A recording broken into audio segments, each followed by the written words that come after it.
PS studies points के YouTube channel पर आप सभी का स्वागत है। 67 बीपीएससी के क्विक रिवीजन सेट्स के पार्ट 2 को लेकर के आज हम यहाँ आगे बढ़ेंगे। इससे पहला क्वेश्चन हमारा आ जाता है 1857 के विद्रोह पर लिखी गई पुस्तक the Indian war of independence के लेखक कौन थे। 1857 के विद्रोह पर लिखी गई पुस्तक the Indian war of independence के लेखक कौन थे, तो हमारा राइट आंसर हो जाएगा विनायक दामोदर सावरकर। नेक्स्ट क्वेश्चन में चलेंगे हम। वर्ष 1916 के कांग्रेस अधिवेशन से संबंधित कौन सा कथन सत्य नहीं है। तो 1916 के कांग्रेस अधिवेशन के अध्यक्ष था AC मजूमदार ने किया था, यह हमारा राइट आंसर है। कांग्रेस के दो गुटों नरमपंथियों और अतिवादियों के बीच में एकता थी, बिल्कुल सही है। 1916 में कांग्रेस और मुस्लिम लीग के बीच राजनीतिक सहमति बनाने के लिए लखनऊ पैक्ट पर हस्ताक्षर किए गए थे। यह समझौता बाल गंगाधर तिलक ने करवाया था, यह भी बिल्कुल सही है। इस सत्र का विवादास्पद मॉन्टेग्यू चेम्सफोर्ड सुधार योजना के संबंध में बुलाया गया था, यह हमारा गलत हो जाएगा, यानी गलत ही हमसे पूछा है, तो डी हमारा राइट आंसर हो जाएगा। नेक्स्ट क्वेश्चन में हम चलेंगे। 1905 में लॉर्ड कर्जन के द्वारा किया गया बंगाल विभाजन कब तक बना रहा।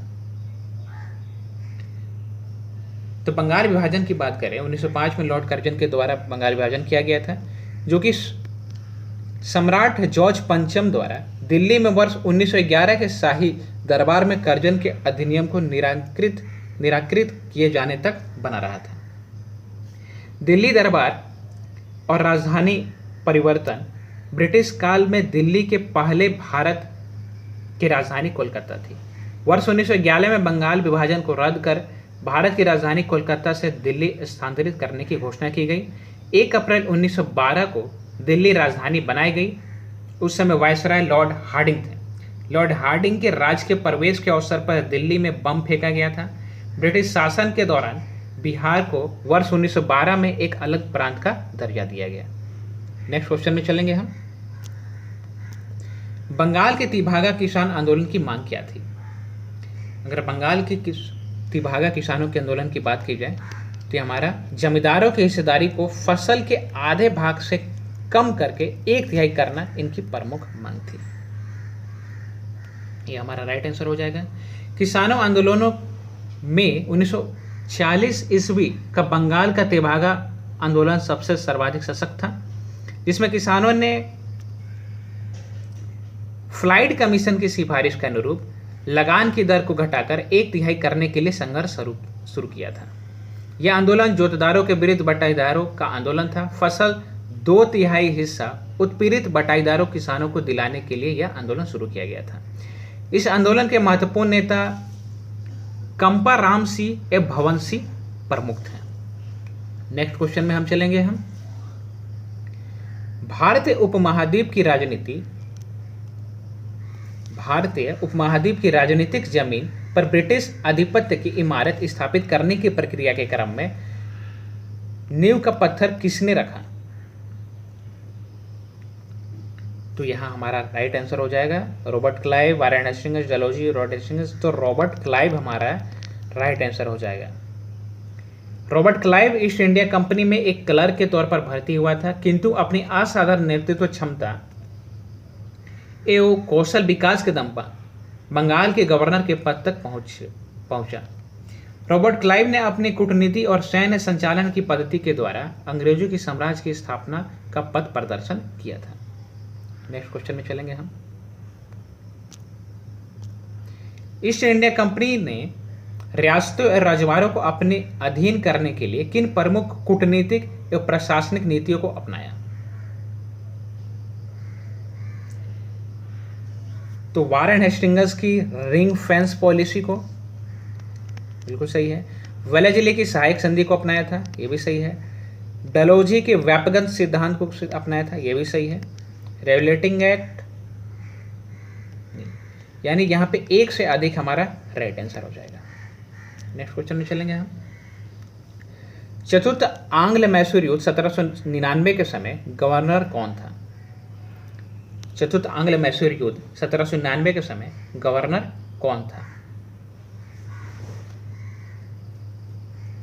तो ये जो हमारा इसमें से राइट आंसर हो जाएगा वेलेजली। क्या राइट आंसर हो जाएगा? वेलेजली। नेक्स्ट क्वेश्चन में चलेंगे हम। निम्नलिखित में से कौन सा कथन सत्य नहीं है? भारत छोड़ो आंदोलन के दौरान मुंबई के ग्वालियर टैंक मैदान में भारतीय ध्वज अरुणा आसफ अली द्वारा फहराया गया। यह बिल्कुल सत्य है। भारत छोड़ो का नारा यूसुफ मेहरली के द्वारा तैयार किया गया। यह भी बिल्कुल सत्य है। गांधी जी ने ऐतिहासिक ग्वालियर टैंक मैदान में दिए गए अपने भाषण में करो या मरो का नारा दिया। यह भी बिल्कुल सही है। साइमन गो बैक के नारे को यूसुफ मेहरली के द्वारा गढ़ा गया। यह भी बिल्कुल सही है। तो राइट आंसर हमारा हो जाएगा ई नंबर, इनमें से एक से अधिक। इनमें से एक से अधिक, ये हमारा राइट आंसर हो जाएगा। नेक्स्ट क्वेश्चन चलते हैं। निम्नलिखित में से कौन से कार्य लॉर्ड मैकाले के अध्यक्षता में हुई थी? निम्नलिखित में से कौन से कार्य जो है लॉर्ड मैकाले के अध्यक्षता में हुई थी? तो यहां हो जाएगा हमारा वर्ष 1853 में प्रथम विधि आयोग की स्थापना की गई। बिल्कुल सही है। लॉर्ड मैकाले की अध्यक्षता में हुई थी प्रथम विधि आयोग की अध्यक्षता 1853 में। 1854 में द्वितीय विधि आयोग की अध्यक्षता, वो भी लॉर्ड मैकाले की अध्यक्षता में हुई थी। ये भी बिल्कुल सही है। भारतीय दंड संहिता की रचना की गई लॉर्ड मैकाले के काल में अध्यक्षता में। भारतीय सिविल संहिता और भारतीय सिविल संहिता की रचना भी लॉर्ड मैकाले के काल में की गई। यानी हमारा राइट आंसर हो जाएगा इनमें से एक से अधिक। नेक्स्ट क्वेश्चन में चलेंगे। वर्ष 1817 में डच घड़ीसाज डेविड हेयर के सहयोग से किसने कोलकाता में हिंदू कॉलेज की स्थापना की? तो कब की बात कर रहे हैं? वर्ष 1817 में डच घड़ीसाज डेविड हेयर के सहयोग से किसने कोलकाता में हिंदू कॉलेज की स्थापना की? तो हमारा राइट आंसर हो जाएगा राजा राम मोहन राय। राजा राम मोहन राय आधुनिक भारत के पुनर्जागरण के पिता और एक अथक समाज सुधारक थे। राजा राम मोहन राय दिल्ली के मुगल सम्राट अकबर द्वितीय की पेंशन से संबंधित शिकायतों हेतु इंग्लैंड गए। तभी अकबर द्वितीय ने उन्हें राजा की उपाधि दी थी। नेक्स्ट क्वेश्चन में चलेंगे हम। ब्रिटिश काल में भारत के प्रमुख समाचार पत्रों में कौन सा अंग्रेजी भाषा में नहीं है? ब्रिटिश काल में भारत के प्रमुख समाचार पत्रों में कौन सा अंग्रेजी भाषा में नहीं है? हिंदू पेट्रियाट की अगर बात करें, बिल्कुल सही है, हिंदू पेट्रियाट है। इंडियन मिरर, ये भी है। हिंदू, ये भी है।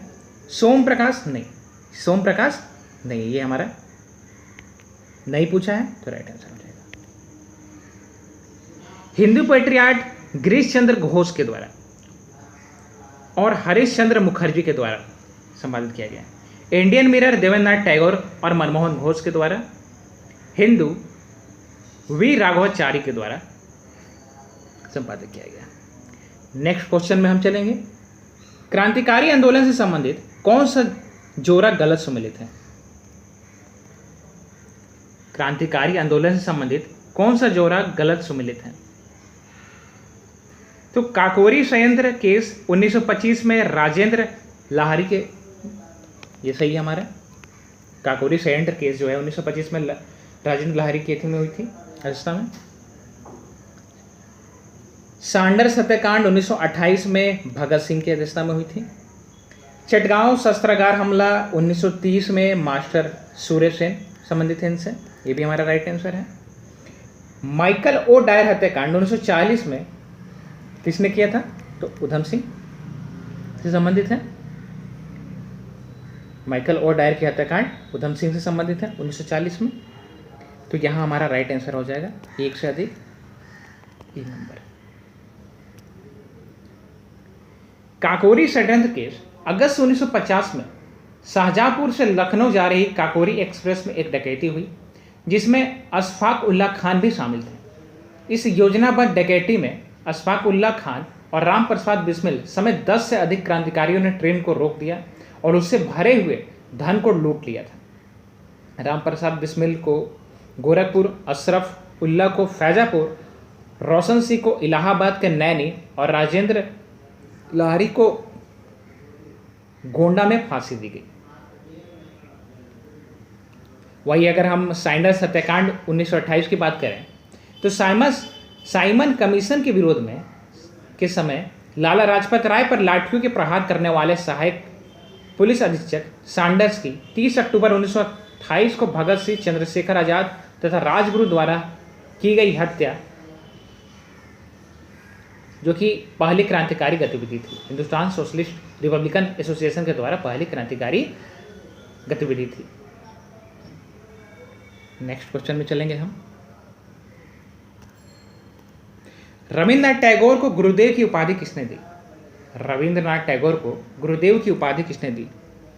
तो ये किसने दिया था? महात्मा गांधी जी ने दिया था। ये हमारा राइट आंसर हो जाएगा। नेक्स्ट क्वेश्चन की तरफ चलेंगे हम। वर्ष 1932 में स्थापित हरिजन संघ के अध्यक्ष कौन थे? वर्ष 1932 में स्थापित हरिजन संघ के अध्यक्ष घनश्याम दास बिरला थे। घनश्याम दास बिरला, ये हमारा राइट आंसर हो जाएगा। नेक्स्ट क्वेश्चन में चलेंगे। गांधी-दास पैक्ट कब हुआ? गांधी-दास पैक्ट कब हुआ? तो गांधी-दास पैक्ट की बात करें तो गांधी-दास पैक्ट 1924 में, नवंबर 1924 में हुआ। ये जेल से रिहा होने के बाद, गांधी जी के जेल से रिहा होने के बाद CR दास और मोतीलाल नेहरू ने एक संयुक्त वक्तव्य दिया जो गांधी-दास पैक्ट के नाम से जाना जाता है। इसकी मुख्य बातों में विधानसभाओं के भीतर स्वराज पार्टी को कांग्रेस के नाम तथा इसके अभिन्न अंग के रूप में कार्य करने का अधिकार प्रदान किया गया। इस एक्ट की दूसरी विशेषता यह थी कि इसमें यह कहा गया कि असहयोग इस एक्ट की दूसरी विशेषता यह थी कि इसमें यह कहा गया था कि असहयोग अब राष्ट्रीय कार्यक्रम नहीं रहेगा। इसके अतिरिक्त ऑल इंडिया स्पिनर्स एसोसिएशन को संगठित करने तथा चरखे व करघे का प्रचार प्रसार करने की जिम्मेदारी गांधी जी को सौंपी गई। इस पैक्ट की प्रमुख बातों की पुष्टि 1924 के बेलगांव अधिवेशन में की गई, जिसकी अध्यक्षता महात्मा गांधी जी ने स्वयं की थी। तो यहाँ पे हमारा राइट आंसर हो जाएगा गांधी दास पैक्ट कब हुआ? तो 1924 में, ये हमारा राइट आंसर हो जाएगा। नेक्स्ट क्वेश्चन की तरफ चलेंगे हम। भारत छोड़ो आंदोलन के दौरान स्थापित समानांतर सरकारों में कौन सा शामिल नहीं था? तो बलिया में चित्तू पांडे के नेतृत्व में समानांतर सरकार ये शामिल रही थी। कामरूप जातीय सरकार ये भी शामिल रही थी। सतारा में नाना पाटिल एवं वाईवी चौहान के नेतृत्व में सरकार ये भी शामिल रही थी। अगर नहीं की बात करेंगे तो काबुल में राजा महेंद्र प्रताप द्वारा अंतरिम सरकार ये शामिल नहीं थी। तो नहीं पूछा है, ये हमारा राइट आंसर हो जाएगा। नेक्स्ट क्वेश्चन में चलेंगे हम। स्वतंत्र आंदोलन के दौरान लिखी गई पुस्तक और लेखक के संबंध में कौन सा सत्य है? यंग इंडिया महात्मा गांधी के द्वारा, ये बिल्कुल सत्य है। यंग इंडिया जो है महात्मा गांधी के द्वारा लिखा गया था। इंडिया डिवाइडेड राजेंद्र प्रसाद के द्वारा, ये भी सत्य है। अनहैप्पी इंडिया लाला लाजपत राय के द्वारा, ये भी सत्य है। अगर इंडिया स्ट्रगल की बात करेंगे तो ये CF एंड्रयूस नहीं थे बल्कि सुभाष चंद्र बोस थे। सुभाष चंद्र बोस जी थे। नेक्स्ट क्वेश्चन में चलेंगे। निम्नलिखित में से किस घटना का संबंध वेबल योजना के बाद से है? वेबल योजना के बाद से है। तो शिमला सम्मेलन का वेबल योजना के बाद से ही है। कैबिनेट मिशन 1946 में, सम्मेलन आया था शिमला सम्मेलन 1945। तो यहाँ हमारा है राजगोपाल चोरमल, यहाँ हो जाएगा। ये 3 हमारा सही है। इनमें से एक से अधिक, ये हमारा राइट आंसर हो जाएगा। नेक्स्ट क्वेश्चन में चलेंगे। वर्ष 1917 में रजिस्टर्स पार्टी की स्थापना किसने की? वर्ष 1917 में रजिस्टर्स पार्टी की स्थापना किसके द्वारा की गई? तो ये की गई थी P त्यागराज चेट्टी के द्वारा। जस्टिस पार्टी की स्थापना 1917 में P त्यागराज एवं TM नैयर ने इसकी स्थापना की, जिसका उद्देश्य सामाजिक समानता की स्थापना करना था। 1937 में रामास्वामी नायकर इस पार्टी के सभापति बने। उन्होंने अस्पृश्यता के खिलाफ अभियान चलाया तथा हिंदू धर्म में व्याप्त असमानता का विरोध किया एवं इनके खिलाफ द्रविड़ों को एकजुट करने का प्रयास किया। नेक्स्ट क्वेश्चन में चलेंगे हम।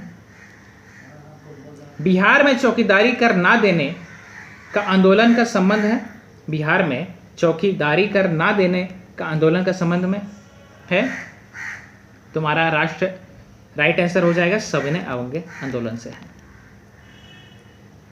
तो इस वीडियो में यहीं रखते हैं, मिलते हैं नेक्स्ट पार्ट 3 में। तब तक के लिए लाइक सब्सक्राइब, अगर वीडियो अच्छी लग रही हुई तो मिलते हैं नेक्स्ट वीडियो में।